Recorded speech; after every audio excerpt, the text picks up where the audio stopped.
हम एक कैसे समाज में रहना चाहते हैं। भाई व्यक्ति कैसे, सामान्यतः सोचो कि कैसे एक समाज में रहना चाहते हो। क्या ऐसे समाज में हम रहना चाहते हैं जहां पे बहुत ज्यादा जो है अपन किसी पर विश्वास ही नहीं कर सके, चारों ओर जो है लूट मारी हो, धोखाधड़ी बहुत ज्यादा हो, तुम तुम्हारे भाई पर भी विश्वास नहीं कर सकते हो, तुम्हारे खास दोस्त पर भी विश्वास नहीं कर सकते हो।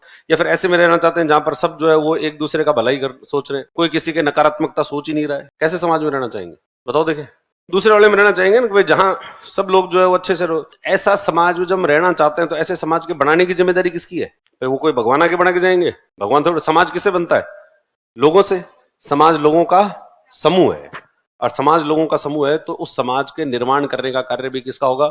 वो लोगों का होगा। और लोगों में भी ज्यादा बड़ा रोल किसका है? युवाओं का। तो युवाओं का तो मॉरल वैल्यूज क्या होनी चाहिए? और भी ज्यादा स्ट्रांग मॉरल वैल्यूज जो है होनी चाहिए। उनको ये बात पता होनी चाहिए कि मॉरेलिटी या फिर एथिक्स जो चीज है ये कोई किताबी शब्द नहीं है जैसा अपन सामान्यतया सोचते हैं। अरे कुछ नहीं होता इन सब बातों से, प्रैक्टिकल जिंदगी अलग है, ऐसा सोचते हैं सामान्यतः। क्या वाकई में प्रैक्टिकल जिंदगी अलग है? और प्रैक्टिकल जिंदगी अलग है तो क्या उस अलग प्रैक्टिकल जिंदगी को और इंप्रूव करने की कोशिश करनी चाहिए कि नहीं करनी चाहिए? उसको इंप्रूव करने की कोशिश करनी चाहिए। और वो इंप्रूव करने की कोशिश कौन करेगा?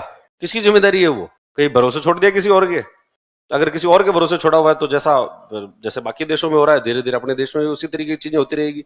स्थितियां जो है कई जगह है ऐसे अराजकता की सिचुएशन जो है वो है। जैसे तुम कभी विदेश जाओ, दूसरे देश में जाओगे तो पहली चीज जो अपन को सबसे ज्यादा प्रभावित करती है, कोई भी भारतीय जब विदेश जाता है तो पहली चीज जो सबसे ज्यादा प्रभावित करती है वो है दूसरे देशों के अंदर ट्रैफिक का डिसिप्लिन। कि हर जो लोग हैं वो अपनी लेन में चल रहे हैं, बत्ती हो गई तो रुकना है, मतलब रुकना है। और जो पैदल होंगे वो भी अपने तरीके से जाएंगे, उनकी भी एक बत्ती होती है, उनकी बत्ती ग्रीन होगी तभी वो क्रॉस करेंगे। ऐसे नहीं चलते चलते बीच में यूं यूं करते होते चले गए।